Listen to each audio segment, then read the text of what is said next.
trabalho, né? Nós agradecemos pela vida de vocês. E creio que a igreja vai estar orando por vocês, viu?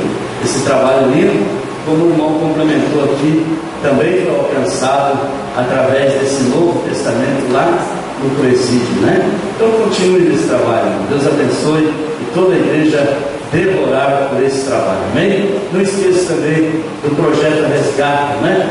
Que é bem familiar, bem nosso aqui. Quando for lá, lembra do projeto Resgate. E falando do projeto Resgate, no próximo sábado nós temos a vigília, né, Manuel? Vigília, próximo sábado, às 23 horas, como de sempre, lá no mesmo lugar. E eu convido os irmãos para estar conosco, amém? Leiamos a palavra de Deus, irmãos, texto bem conhecido da igreja, no capítulo 5 do Evangelho de São Mateus, no versículo 1 a seguir, bem conhecido, extremamente conhecido da igreja, mas eu quero crer que Deus tem uma palavra para nós aqui nesta noite, amém? Evangelho de Mateus, capítulo 5, e versículo 1 está escrito: vendo Jesus as multidões, subiu ao monte, e, como se assentasse, aproximaram-se os seus discípulos, e ele passou a ensiná-los, dizendo: bem-aventurados os humildes de espírito, porque deles é o reino dos céus. Bem-aventurados os que choram, porque serão consolados. Bem-aventurados os mansos, porque herdarão a terra. Bem-aventurados os que têm fome e sede de justiça, porque serão fartos. Bem-aventurados os misericordiosos, porque alcançarão misericórdia. Bem-aventurados os limpos de corações, porque verão a Deus. Bem-aventurados os pacificadores, porque serão chamados filhos de Deus. Bem-aventurados os perseguidos por causa da justiça, porque deles é o reino dos céus.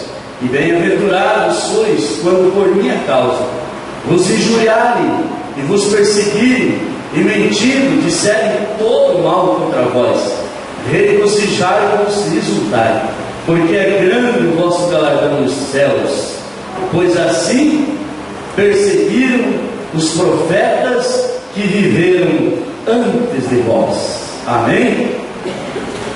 Muito bem, amados irmãos, esse texto, como eu disse, é conhecidíssimo da igreja, mas nós vemos aqui, e a Bíblia, ela nos afirma que o Senhor Jesus Cristo, ele despiu-se da sua glória, esvaziou-se da sua glória, e revestiu-se de toda a natureza humana, mas com detalhe, escute bem, sem pecado.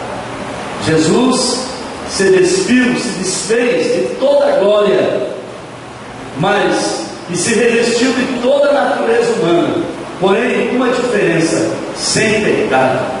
Em Jesus não houve pecado. Como homem, ele, e como mestre, ele foi irrepreensível. Muitas vezes saduceus, fariseus tentaram questionar Jesus. Muitas vezes, se fosse nos dias de hoje, tentaram colocar Jesus na parede, mas nunca puderam repreender Jesus. Jesus foi submisso, Jesus foi manso, ele foi humilde. Ele podia dizer isso: aprendei de mim, que sou manso e humilde, porque ele viveu isso. Jesus foi humilde, foi manso, ele podia dizer com todas as letras. E Jesus tinha tantas outras qualidades. Seu caráter é o padrão que todos os crentes devem seguir. Escute bem, o caráter de Jesus. Todos nós cristãos devemos se espelhar na palavra de Deus e no nosso mestre para seguir ele. Alguns aspectos do caráter cristão. Esse sermão do monte, como é conhecido, ele nos apresenta os princípios, os aspectos, o caráter cristão, e nele nós aprendemos não somente a ética, não somente a moral do reino mas a essência do caráter de Cristo. E Jesus falou, e Paulo também disse em suas palavras: sede os meus imitadores, como eu sou de Cristo. E para alguém falar isso, tinha que ter consciência, tinha que viver aquilo que estava falando. Jesus demonstra a sua humildade, demonstrou isso quando ele despojou-se, da sua glória, irrestrita obediência ao Pai. Jesus demonstra a sua humildade quando ele lava os pés dos discípulos. Pense bem, irmãos, o Mestre, o Senhor Jesus, pega e começa a lavar os pés dos discípulos.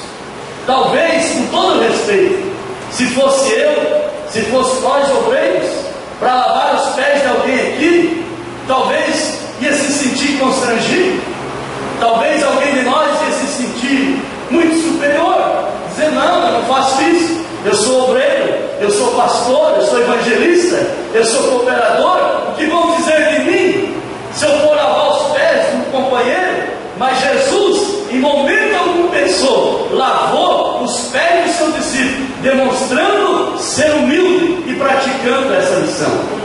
Ao passo de Pedro recusar, como vocês conhecem. Pedro disse: não, Senhor, não vai fazer isso comigo. E Jesus disse: Pedro, se tu não permitir tal, você não terá parte comigo, Pedro. Aí Pedro reflete imediatamente: Senhor, sendo assim, não só os pés, mas a cabeça, os pés pode lavar. Jesus demonstra a humildade, ele pratica a humildade. Glória a Deus por isso. Jesus demonstra a sua humildade ao relacionar-se com todos os tipos de pessoas. Não encontramos na Bíblia Jesus fazendo acepção de pessoas. Jesus tinha contato com homens da alta sociedade da época, mas Jesus teve contato com leprosos que estavam isentos da sociedade, estavam discriminados pela sociedade da época. Primeiro, por não haver cura para aquele tipo de doença. Segundo, pelas pessoas de medo de serem contagiadas por aquela doença. Então as pessoas eram levadas fora da cidade e ficavam lá. Mas Jesus teve relacionamento com essas pessoas. Jesus se relacionou com ladrão. Jesus se relacionou com pessoas que eram discriminadas da sociedade. Ele demonstrou humildade ao conversar com todo tipo de gente, porque Jesus queria ganhar as pessoas para o reino de Deus. E quantas vezes, irmão, nós somos cristãos e talvez nós discriminamos alguém, talvez ignoramos alguém, às vezes até mesmo olhamos alguém, talvez um bêbado na rua, caído na sarjeta. Às vezes a gente corta a volta para não passar, para não ter contato. O que dizer quando alguém bate no portão da casa, às vezes esfolhado, mendigo, todo sujo, pedindo um pedaço de pão? Alguém só olha pela fresta, diz: não vou nem atender, não vou perder o meu tempo. Mas se nós somos cristãos, a Bíblia diz que nós devemos seguir o exemplo do Mestre Jesus. Jesus foi humilde e mostrou isso. A humildade, irmãos, ela é um aspecto do caráter imprescindível a todos os crentes. A Bíblia nos ensina assim, pois a humildade, Jesus diz, a Bíblia nos ensina que o Senhor, Ele exalta aos humildes, aquele que se humilha, mas Jesus abate aqueles que são exaltados. Tem algo que eu já falei talvez para a igreja, mas não me esqueço de um pastor que foi nosso pastor. Jesus já recolheu. Ele disse que quando ele pastoreava uma igreja, muitos anos atrás, houve uma dupla que começou a se levantar na igreja, começaram a cantar, e começou a surgir os convites na época, para eles irem para grandes congressos, e eles começaram a ir, mas eles começaram orando, buscando a Deus, jejuando, consagrando,